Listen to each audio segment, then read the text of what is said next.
Interestingly as well, when it came to ethnic monitoring, there was also a battle to assure people that it wasn't done for some other reason. Why I say this is I remember going to a departmental heads meeting when I was working at the College and Trade Union Studies. And the head of our department was Raminda Singh, who you'll know from Bradford. Yes. And Raminda raised it and said, the worrying thing is we're on about different groups and getting people properly represented in college. Trade Union Studies has the lowest number of black and ethnic minority students of any section within our department. And I looked at him a bit surprised. I said, well, what makes you say that? He says, well, this term, you've only had one black and minority ethnic student on a course. And I said, well, that is surprising because I've just come from a course today where I've had five people who met that criteria. And we had to actually go back and start explaining it from the front to make sure people were filling in the forms properly. They just weren't putting it down. Is just to really to comment on the ethnic monitoring that you're talking about. When we started the ethnic monitoring, our union officers were coming back to us and they said, look, there's a resistance level in the branch and people won't volunteer information. And I said, look, come to my union branch, come and visit it. And we'll go around and get you to talk to people, the rest of it. There's no a resistance by black and ethnic minority members. And they are willing to register, but we need an effort and to be made. And he said, how do we go about it? And because they said, we just can't find where black people are, Asian people are. And I said, well, tell you what, why don't you give me the computer printouts for branches in Yorkshire, and I'll give you where there are bus depots, for example, others. And I actually went through and I said, look, here's an Indian name, here's a Muslim name, here's a Irish name. And there was a couple of us who had a specialist area. And we, in fact, would go to those individuals and say, would you mind filling this form out? So basically, we did that. And when we did it, and we said, right, okay, we actually got to now target regions. So Yorkshire region was selected, and then they selected 10 branches. We would go and work on those, and we would come back after a week and say, by the way, this branch has now been monitored by 98%. There was a resistance level. Some people wouldn't do it. But the important thing actually was to explain to people, what are you going to use the information for? Yeah. And we said, look, we want to give access of representation to women, and we want to give access to black and ethnic minority members. That's where it's going to be utilized to say, look, this person is entitled to a vote. She's a woman, black woman.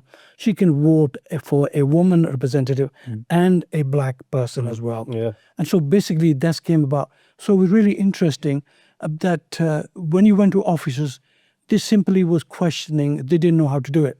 Yeah. And my opinion was, at the end of it, the reason was they actually didn't agree with it. And so therefore they were finding excuses how to stall it or prolong this, hoping it will just go away. Yep. For you, Trevor, could you give us a story that stayed with you, that's been either uplifting or challenging? I think, there's been quite a few things going on. The most uplifting I found was how we managed to put together the National Union of Mine Workers again in the late 1960s. And I'd be, what would I be then?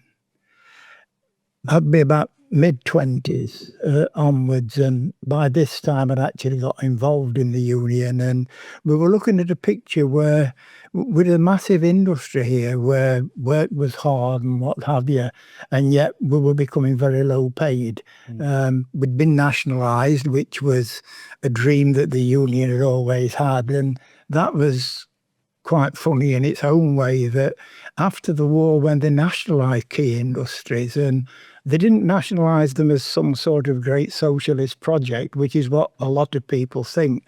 They nationalised them because it was the end of the Second War.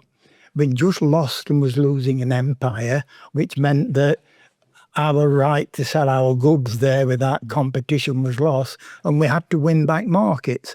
So what the Labour government came up with was to nationalise the key parts of the economy to make sure there was sufficient investment, that we had efficient supplies of gas, electricity, transport, etc., so that private industry could get them at cost price and get a 25% cost advantage over their competitors. That's what it was all about. Where the problem came in was that the Miners' Federation previously, and then what became the National Union of Mine Workers, had talked for 100 years about having a nationalised industry, but no one had any plans for it whatever. And that's what become the bugbear on the industry afterwards, because it was nationalised, and I know the Stanton and Staveley Iron Company used to have its own pits, and when they were nationalised, the iron company was receiving coal from the nationalised industry cheaper than what they'd been able to produce it themselves at that time. And it was highly successful in getting British industry up and running again. But then Labour lost the next election to the Conservatives in 1950. And the Conservatives, by then, it was then obvious that we needed more mechanisation in the mines, but no allowance had been made for investment on things like machinery in looking at the calculations of cost price. And so the Tories made sure it was never included and made the National Coal Board borrow money from the private sector in order to put in machinery that became an industry which was very highly mechanised by the late 60s and 70s. And I think not many people in this country realise that every single year of its existence, the National Coal Board made a profit. But the debt mountain grew and grew and grew as they had to invest on borrowed money. And that's what finally destroyed the coal industry that way. And it was that fight to keep that industry going. Well, by the late 60s, the union had stopped pushing too hard on wages, etc., because they were trying to make the industry successful. And we young ones going there suddenly decided, look, we want a successful industry as well, but we want to put some meat on the table as well as potatoes, and we started getting it organised below officer level. And the first big unofficial strike was in 1969. And strangely enough, there were individuals at the pits starting to link each other together, mainly through the Miners' Day Release School held at Chesterfield Miners' offices. And we were making sure we were organising between ourselves and making sure that each was going back and looking for the support within their own membership. And we finished up, it was one of my favourite ever television clips. In 1969, we had about 150,000 men out on strike when the General Secretary was interviewed on television, and he said, I'm going to go back to my office and find out what this is all about. It was from those beginnings. We had that unofficial strike there. We were told that what we were asking for was impossible, but they gave us quite a big rise to get us to go back, certainly a lot more than we'd had previously. We had another unofficial strike the year after, and then in 1972 we had the big miners' strike, which was the one that we won. I think, unfortunately, that was the strike we won. Hands down, we got proper pay, not just for the coalface workers, but those on the other haulage jobs, etc. And a problem there had been previously that the coalface workers, we used to be on contracts on each individual face, so that you could take action at local level if you weren't satisfied with with the contract. But with 50% of the workers who were on nationally agreed wages, well, if they're not happy with their wages, how do they do anything about it when 50% of the workforce aren't on those wages? And we brought it together in the 70s because Lord Robens, in his wisdom, brought in a scheme where we got a national day rate for coalface workers as well. The areas of Nottinghamshire, Derbyshire, Yorkshire, who were the best paid areas, actually voted for having the day wage in order that it would unite the union. And it all ended up in 1972 with one big dispute when we finally won satisfaction on his wages at that time.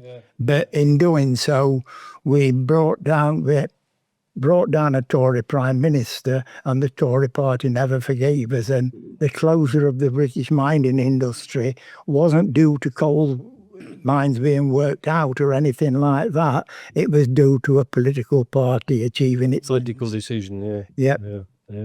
Interesting as well. You know, with the railways, they're going back to nationalisation again.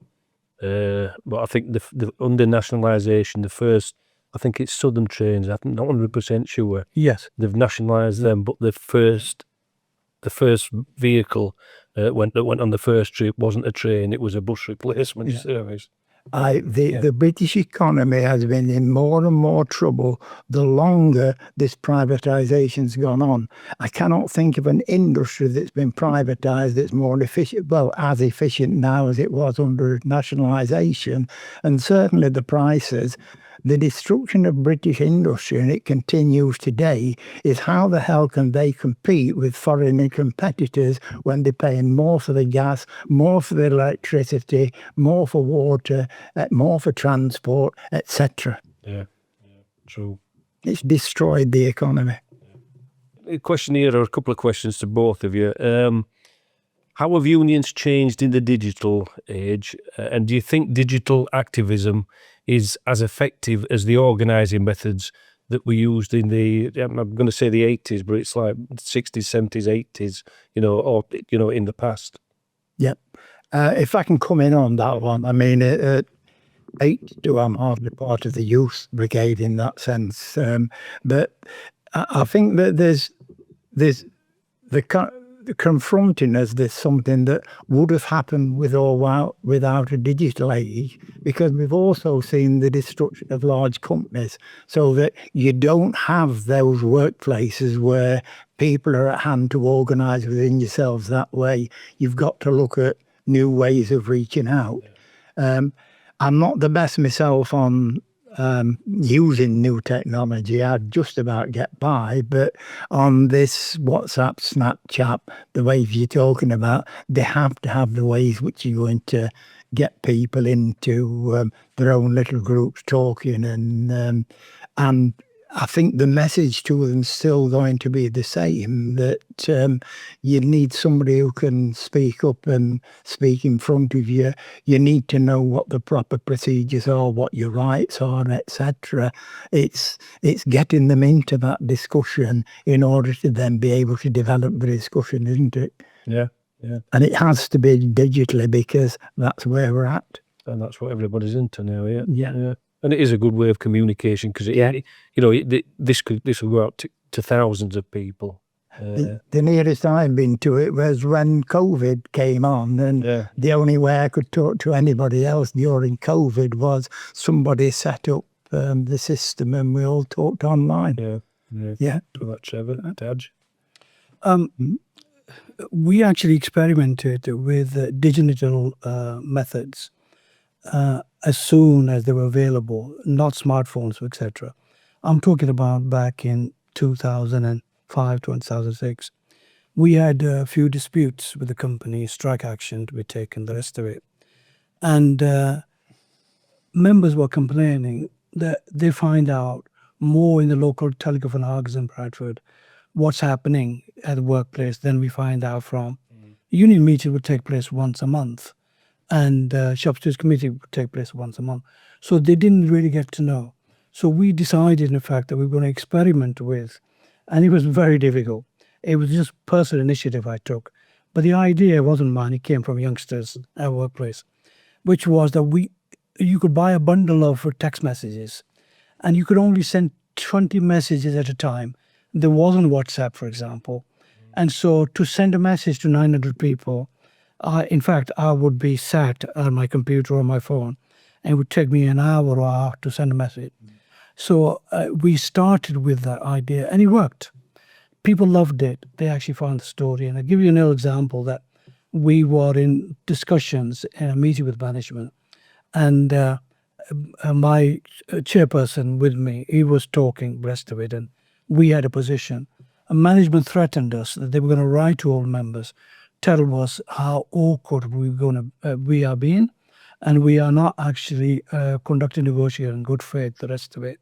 And he says, so he turned to me and he says, Mr. Taj, I said, it's okay, we told our members already.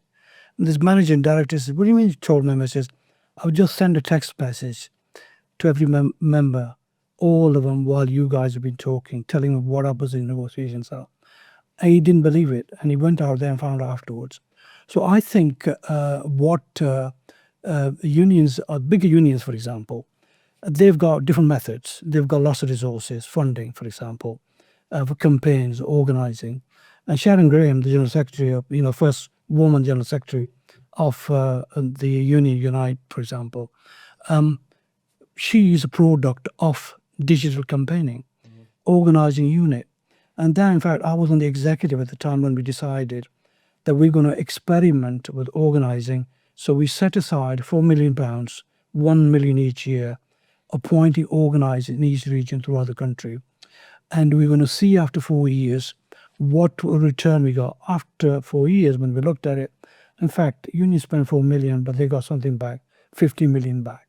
Because initiatives came out that how to recruit, how to increase the membership, for example, in the unions. Now, I think there's a really big room for manoeuvre for smaller unions. And I think in terms of what smaller unions need to do actually is have a profile, as someone they can actually associate with.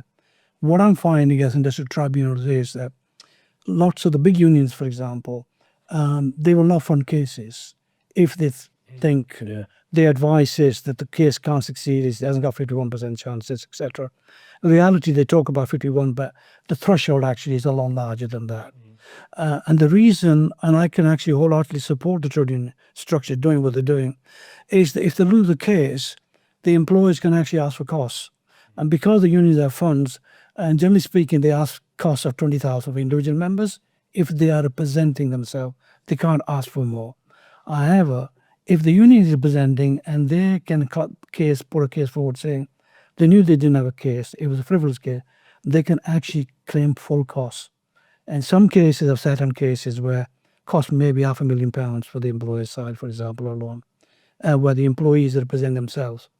And so therefore, I think smaller unions, there's room for them for expansion. And bigger unions, actually, they've got recognition agreements where, for example, in my workplace, we would have 1 hour with the new recruits coming in to speak to them. And we would, in fact, we experimented and we had PowerPoint presentation. To this day, still, we do it, or they do it now, guys who have taken over, because I retired 10 years ago. It worked because we sat down with people and they said, Rob, this is the union, that's what they can do, etc., etc., etc. Well, that's only in an organisation or a company that recognises a trade union. Absolutely. Or a number of trade unions. But smaller unions, in fact, nowadays, you see, they are looking, members are looking for, people are looking for union membership where they need representation if they get into trouble, discipline purposes. Because for you to be represented at a employer level, you can be a member of any union and say, well, I'm a member, and the employer by law is going to allow you to represent those people. The big unions, they actually, most of the agreements are negotiated at the collective level. And so therefore you get the experienced people where you actually are engaging to economics, for example, and accounts of the companies, the rest of it. The small unions, in fact, they are very much specialists. And I've seen smaller unions representing members and tribunal cases. And sometime actually, me and my colleagues, we really have a good conversation, good discussion after this is, well, I think this unit done really well, the way they pursued the rest of it. They, in fact, have prepared the member to go to represent themselves. In some cases, the employer says, well, it's cost us £250,000 and we want cost of £20,000. Tribunals, in fact, have to look at individual members' ability to pay. And if I said to you, there's always a reluctance on the part of CBM members and TUC members, because by law we have to look at, has this person got the ability, as that rest of it. And even if they do, we can't go more than 20,000. And the biggest amount we've ever awarded in my case in 37 years is £5,000, while the cost of the employer was 387,000. And so therefore, the union is actually doing a pretty good job of preparing those individuals in an event like this going to represent themselves, because there is the onus on the part of the judges to actually balance it. The upper employer doesn't have an upper hand. The judges can't represent members. We can't represent the person. However, every leeway possible is given to individual members who represent themselves. They say, look, I'm representing myself. I have no one. So in fact, small unions, I think that really the future growth is much better than there is for bigger unions. Bigger unions, I think, are struggling at the moment, and it does worry me. And because when I joined the union, the membership of trade union TUC was 14 million. And currently, the last time I looked at is in the region of just above 5 million. But really, it's a loss of literally 2/3 of it, isn't it? Do you think there's still a role as well that, looking at recruitment, to actually going outside the workplace and leafleting, the potential members as they go to work or leave work? My experience is that, in fact, you are wasting your time. You think so? The unions are two resources. And the reason I say is this. We've seen example, GMB, for example, there was a couple of massive big warehouses in Sheffield, and they spent nearly £4 million trying to organise at the big, what do they call it, sales group which is available. Can't remember the name of the Amazon. They were suppliers to Amazon. They were doing products, packaging, the rest of it. And they spent something like 4 million GMV. And the membership they got was, after nearly 12 months, was about just short of 300 people. The unions discovered it wasn't worth. So therefore now bigger unions, what they do actually, they carry out lots of research at various companies where we have a chance of membership, for example, or campaign. So they will actually go look at the issues, and then they go in there campaigning on those specific issues.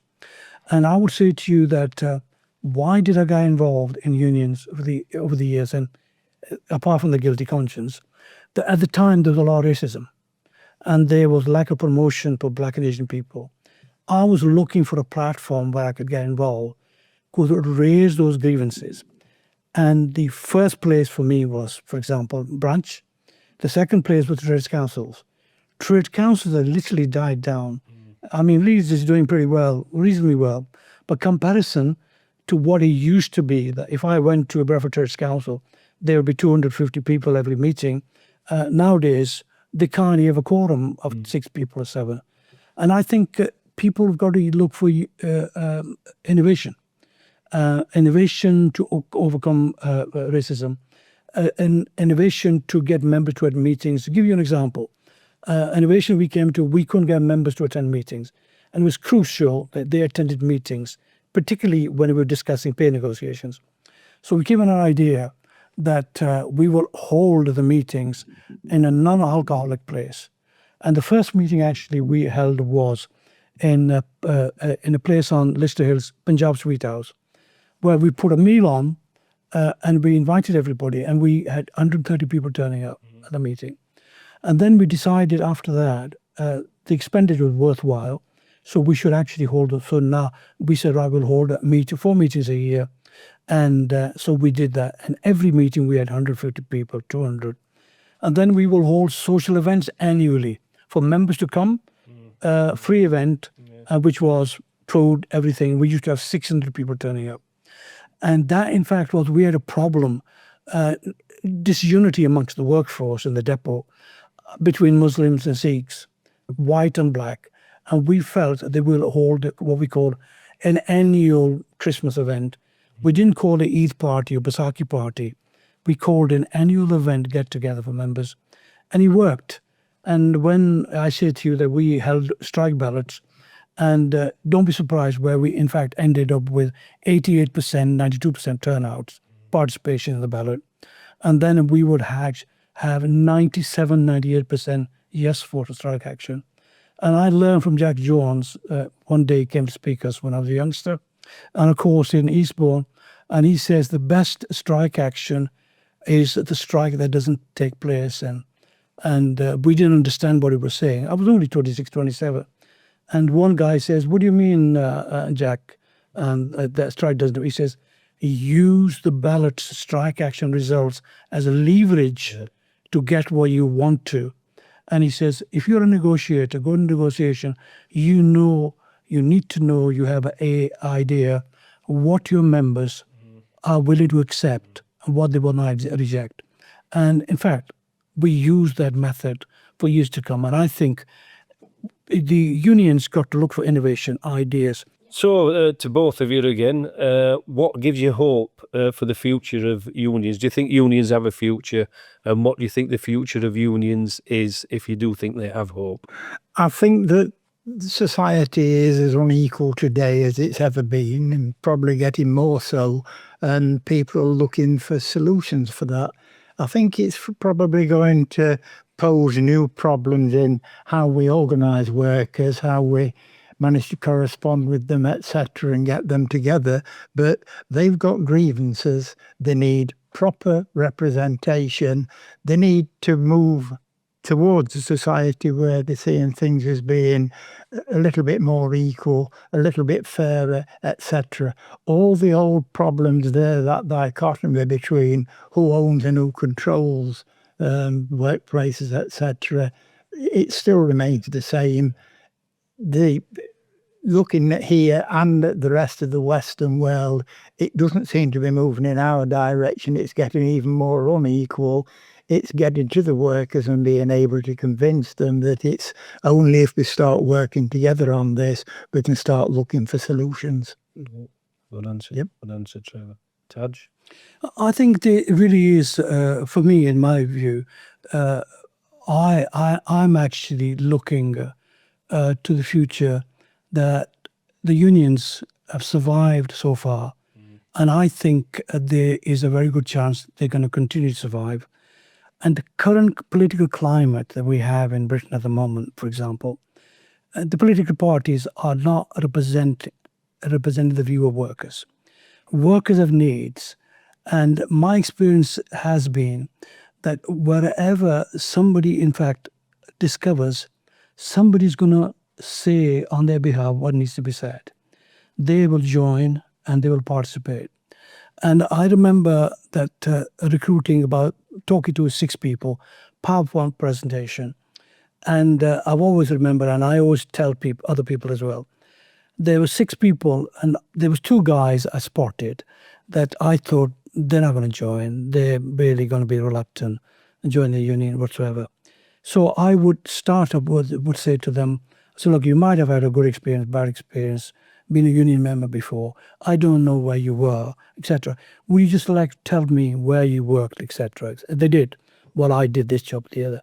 In fact, these 2 guys, I discovered they were senior managers in a retail place. And I said, well, they're definitely not going to join. There's a good problem. Anyway, when I finished the rest of it, so I would hand the forms to them, answer the questions. I would say, you could take the forms away, you can sign them up, or you can come back. Actually, if you need help, an assistant completing the form, I would do that. And if anybody wants to complete it right now, by all means do so. And this guy, one of them actually had completed his form already while I was talking the rest of it. and he was the first one which I suspected wouldn't do that. And then all the others 5 did it as well. And I asked him, and I said to him, I said, can I be honest with you? I said, this was my perception, the rest of it. Can I just ask you why? I got him to stay back. Why did you do that? Because you actually did it. He said, I was a manager in a workplace, and I was made redundant a year ago. And he says, my friend also was a manager there. He got made redundant. But he was a member of a union, and he took his case to a tribunal straight away. And basically, he won his case, and he's got something like £90,000. I said, did you take your case? He says, no, I didn't know about it, so I never pursued it. When I did take it, I went to ACAS, and they said it was too late. Outside the 3-month period, I couldn't do it. And so I says, is there any advice, for me? He says, the moral story advice to you is this. When you are recruiting members, tell them this, that I am a good example, that I had insurance policy for house contents, fire and theft. Just in case I lost my job, I would be mortgage would cover the rest of it. But I didn't take insurance policy for my job. And I said, what insurance policy is that? He says, that is joining a union. He says, my friend was a member of a union, and he got the help and assistance. He says, my friend would have told me about it, but we lost touch once we made redundant. And I met him after literally a year, and I read in the newspapers that he won a case in a tribunal. So I think smaller trade unions, I think there's a huge future. And I think TUC and the bigger unions, what they need to do actually help and assist those unions, which I know they don't do it. Because my hope is smaller unions, when they get to a level of 10,000, 15 or whatever the number, they are actually going to affiliate the TUC. But the TUC, in fact, has to be lenient. In fact, that allowing them in doesn't mean they have to pay the full dues. And I think there is a lot of unions out there, a lot of member unions, smaller unions, for example, they're purely there for representation purposes, just in case they get into trouble. They don't have negotiated rights, and it's very difficult to get those. However, there is an opening with the law allows that, and I think they should take advantage of it. And I say this, that if you got a banking, nationwide, for example, federation, to me, they actually are union members. So unions, what they need to do is that they need to have well-trained shop stewards in workplaces. Because what gets you to join a union is the workplace. In my workplace, if I said to you that we had 99.9% membership in our place, there was only 5-6 people who were not members, and they really were hardline, right-wing people, since the people joined it for religious reasons, others. But every person, and we never had a closed shop after the closed shop. I loved it. I enjoyed it. I enjoyed the bit of it.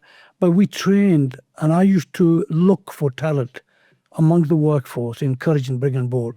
My experience was that nobody was looking for me. Nobody actually decided to encourage me or train me. One day I went on a course in the union, and they spotted me, and they sent me on a political course for 5 days. And then I attended an economics course at the Trade Union Research Center. That actually what made me an animal that I turned out to be, which genuine belief. And I think nowadays the struggle is lots of people are willing to be shop stewards, but they sometimes look at, say, what's in it for me? And I used to say that, in fact, there's bugger all for you, mate. You spend 7 days, you get calls at 2 o'clock in the morning, 3 o'clock in the morning from members. You got to be available. And I had members ringing me up all the period I was there, 2 in the morning, 3. And the hardest people to please actually was the migrant members. And I didn't mind it because they had unique problems. The unions do not cater. They can't actually handle them. And so therefore, the small unions, they need to become specialists. And my advice would be train your shop stewards well, because they will be the face at the workplace to recruit them for you. I think there, Taj, you've got some brilliant examples, especially when you compared it, with insurance, insure your car, you insure your house.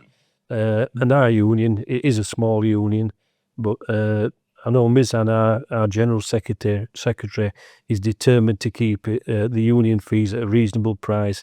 It's $6.99 a month. It's £1.75 a week, which is a small amount to pay to insure your job.